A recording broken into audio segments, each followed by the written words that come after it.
জীৱন জীয়াৰ এক বাস্তৱ কাহিনী। মন মগজু একাকাৰ কৰি কিমান সপোন দেখিলে এগৰাকী ছোৱালীয়ে সফলতাৰ মুখ দেখিব পাৰে তাৰ কথাই এই প্ৰতিবেদনত ক'ব বিচাৰিছো।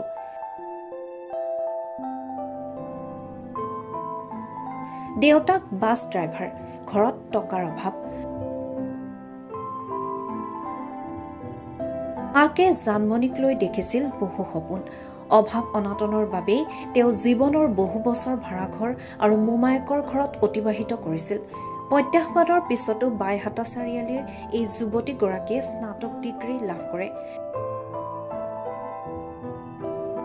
এগৰাকী সুনৃত্যশিল্পীৰ সুনাম থকা জানমণি বহু ধাৰাবাহিকৰ গৌণ চৰিত্ৰৰ অভিনেত্ৰী।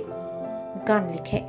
MD প্ৰডাকশ্যনৰ স্বত্বাধিকাৰ ববিতা দাসে দিয়া মৰমেৰে আজি জানমণি প্ৰডাকশ্যনটোৰ পৰিচালনাৰ দায়িত্ব মূৰ পাতি লৈছে।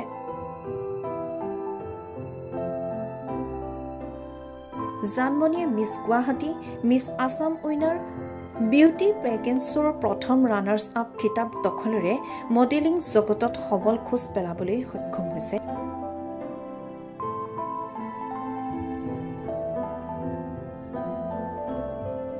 জানমণিৰ এই সফলতাই আপোনাক প্ৰেৰণা যোগাব পাৰেনে? জানমণিৰ আৰু আছে বহু কথা।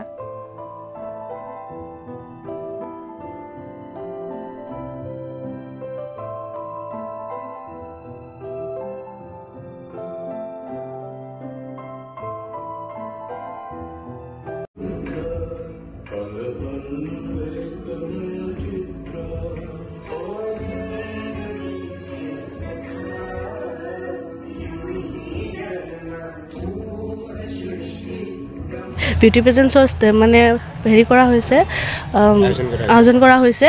গতিকে তাৰে অৰ্গেনাইজাৰ হৈছে ববিতা দাস আৰু মই হ'লোঁ প্ৰডাকশ্যনটোৰ ডাইৰেক্টৰ, লগতে মেনেজিং ডাইৰেক্টৰ। আৰু এখেত হৈছে মোৰ মানে বা, আৰু আজি এখেতক মই এজ এ শ্ব'ষ্টপাৰ হিচাপে ইনভাইট কৰিছোঁ। তো গতিকে আজি আমাৰ পাৰ্টিচিপেণ্টছ অলমষ্ট 50 ক্ৰছ কৰিছে। লগতে মেকআপো আছে, ডান্সো আছে, আৰু লগতে কিছুমান গেষ্টো আহিছে। আৰু অলপ দেৰি পাছতে আমাৰ গৌৰাংগ দা আহিব। আপোনালোক সকলোৱে চিনিয়ে পায় গৌৰাংগ দাক। তেখেতে আমাৰ প্ৰডাকশ্যনটো 2018 চনত মানে খোলা হৈছিল। গতিকে এতিয়া অতিক্ৰম কৰিছে আৰু এনেকৈ, আৰু লগতে আগলৈও যাতে এনেকৈ ভালকৈ আমি শ্ব' পাতি যাব পাৰোঁ, সেইখিনিয়ে আৰু।